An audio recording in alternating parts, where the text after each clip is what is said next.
যে আজকে আমরা সন্তানদেরকে মানুষ এইভাবে করব। নেপোলিয়ন বলে যে তোমরা সুন্দর মা দাও, আমি জাতিকে সুন্দর ভবিষ্যৎ। জাতিকে সুন্দর ভবিষ্যৎ যদি নেওয়ার যদি থাকে তাহলে মায়ে দেখতে ভালো হতে হবে। ডক্টর আলবার্ট আইনস্টাইন তিনি বলেন যে একটি কচি শিশু ভবিষ্যৎ চরিত্র নির্ভর করে সর্বপ্রথম তার পরিবার পরিজনের লোকের উপরে। একটা কচি শিশু ছোট অবস্থা থেকে 18 বছর পর্যন্ত যা কিছু করে জীবনের শেষ মুহূর্ত পর্যন্ত সেই জিনিসগুলোরই অনুসরণ ও অনুকরণ করে।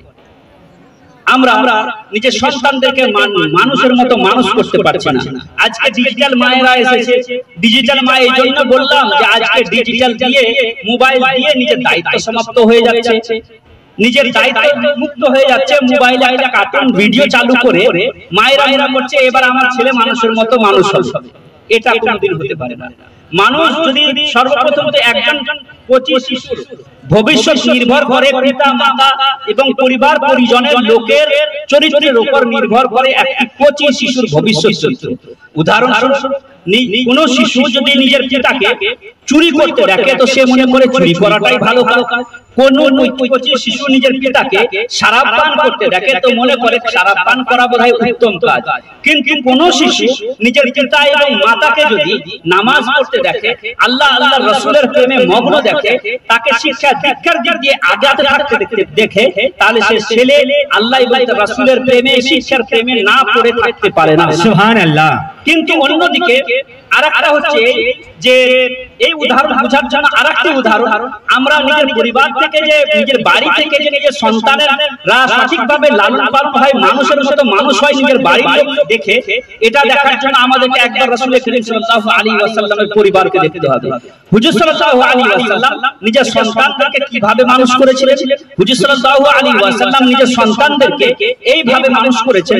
হুজুর সাল্লাল্লাহু আলাইহি ওয়াসাল্লামকে আল্লাহ রাব্বুল আলামিন, আল্লাহ রাসূল সাল্লাল্লাহু আলাইহি ওয়াসাল্লামের মেয়ে এবং তিনার যত মেয়েরা ছিলেন তিনারা রাসূল করিম সাল্লাল্লাহু আলাইহি ওয়াসাল্লামকে রাত ভর উম্মতের প্রেমে কাঁদতে দেখতেন, আল্লাহর প্রেমে সারা রাত ইবাদত করতে দেখতেন, খোদার প্রেমে মগ্ন থাকতে দেখতেন, নামাজ পড়তে দেখতেন।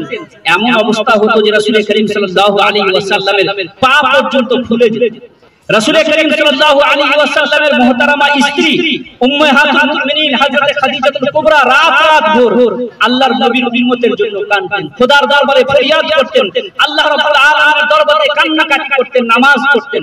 বাড়িতে ছোট ফাতিমা সেই পিতা এবং মাতার রাত ভোর আল্লাহর প্রেমে মগ্ন থাকা দেখতে পেতেন, রাত ভোর আল্লাহ রাব্বুল আলামিনের প্রেমে মগ্ন থাকা দেখতে পেতেন, নামাজ পড়া দেখতে পেতেন। তাই হযরত ফাতিমাতুজ জাহরা রাদিয়াল্লাহু তাআলা আনহার জীবনে আল্লাহ এমন সিজদা করতেন, রাত ভোর হযরত ফাতিমাতুজ জাহরা আল্লাহ রাব্বুল আলামিনের দরবারে সিজদা দিতেন, এমন সিজদা দিতেন আল্লাহ রাব্বুল আলামিনের দরবারে বলতেন, হে আল্লাহ এই ফাতিমার জন্য এমন রাত তৈরি করো যে রাতে ফাতিমা তোমার দরবারে তৃপ্তি সহকারে সিজদা দিতে পারবে। সুবহানাল্লাহ। অবস্থা ছিল। তাহলে বাড়ি থেকে পরিবার গঠন হয়, সুন্দর শিশুর চরিত্র সুন্দর চরিত্র গঠন হয় বাড়ি থেকে, পিতা মাতা থেকে। আল্লাহ রাসূল সাল্লাল্লাহু আলাইহি ওয়াসাল্লামের নওয়াসা হযরত হাসান ও হুসেন নিজের মাতা এবং পিতাকে আল্লাহর প্রেমে মগ্ন থাকতে দেখতেন, রাত ভোর হযরত ফাতিমা হযরত আলীকে রাত ভোর আল্লাহর প্রেমে মগ্ন দেখতে পেতেন, কাঁদতে দেখতে পেতেন, নামাজ পড়তে দেখতে পেতেন। তাই তো ইমাম হাসান ও হুসেন আর ইমামে হুসেন এমন সাজদা দিয়েছেন গোটা পৃথিবীতে কেউ এই সাজদার উদাহরণ। সুবহানাল্লাহ, সুবহানাল্লাহ। তাহলে বাড়ি থেকে পরিবার থেকে নিজের ফ্যামিলি থেকে পিতা মাতার চরিত্র দেখে সন্তানের চরিত্র কি হয়? সুন্দর হয়, সন্তানের চরিত্র গঠন হয়। আজকে আমরা নিজের সন্তানদেরকে সন্ধ্যাবেলায় মোবাইল দিয়ে দিচ্ছি আর মনে করছি আমার সন্তান খুব সুন্দর পড়াশোনা করে মানুষের মতো মানুষ হবে, আলবার্ট আইনস্টাইনের মতো সায়েন্টিস্ট জন্মগ্রহণ করবে। এটা ভুল ধারণা, এটা ভুল হবে। এইরকম ভাবে কোনো জাতি কোনোদিন উন্নতি লাভ করতে পারে না। আমাদের মায়েরা মনে করছে যে একটা মায়ের ঘটনা আপনাদেরকে বলি। একজন বাচ্চা সর্বপ্রথম একজন মাদ্রাসায় আসছে, সর্বপ্রথম একজন মক্তবে আসছে। তার শিক্ষককে এসে বলছে যে শিক্ষক বলছে পড়ো বেটা, তো সেই সন্তান পড়ছে আলিফ লাম মিম।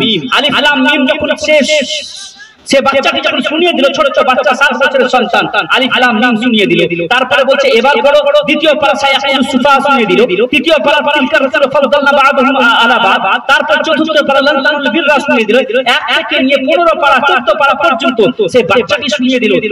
টিচার হতবাক হয়ে জিজ্ঞাসা করতে লাগলো, হে বাচ্চা, তুমি 14 পারা পর্যন্ত যেই জায়গাতে যে শিক্ষকের কাছে শিখেছিলে, বাকিটুকু সেই শিক্ষকের কাছে পড়ে আসতে পারতে, আমার কাছে কেন এসেছো?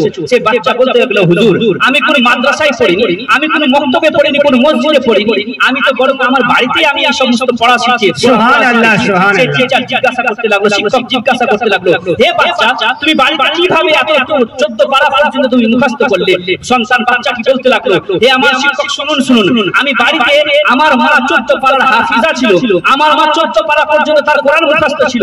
আমি যখন ছোট অবস্থা ছিলাম, আমার মা মাগরিবের পরে আমি যখন ঘুমাতে যেতাম, আমার মা আমার পিঠে থাবা দিয়ে কোরআন তেলাওয়াত করে আমাকে ঘুম পাড়াতো, কোরআন তেলাওয়াত করে আমাকে ঘুম পাড়াতো। যতক্ষণ পর্যন্ত আমি ঘুম না যেতাম, কোরআন শুনিয়ে আমাকে ঘুম পাড়াতো। বিগত 7 বছর ধরে আমাকে প্রতিদিন আমার মা 14 পারা পর্যন্ত কোরআন শুনিয়ে আমাকে ঘুম পাড়িয়েছে, যার কারণে আমি আমার মার কাছ থেকে 14 পারা পর্যন্ত শুনে আমি মুখস্থ করে নিই। নারায়ে তাকবীর।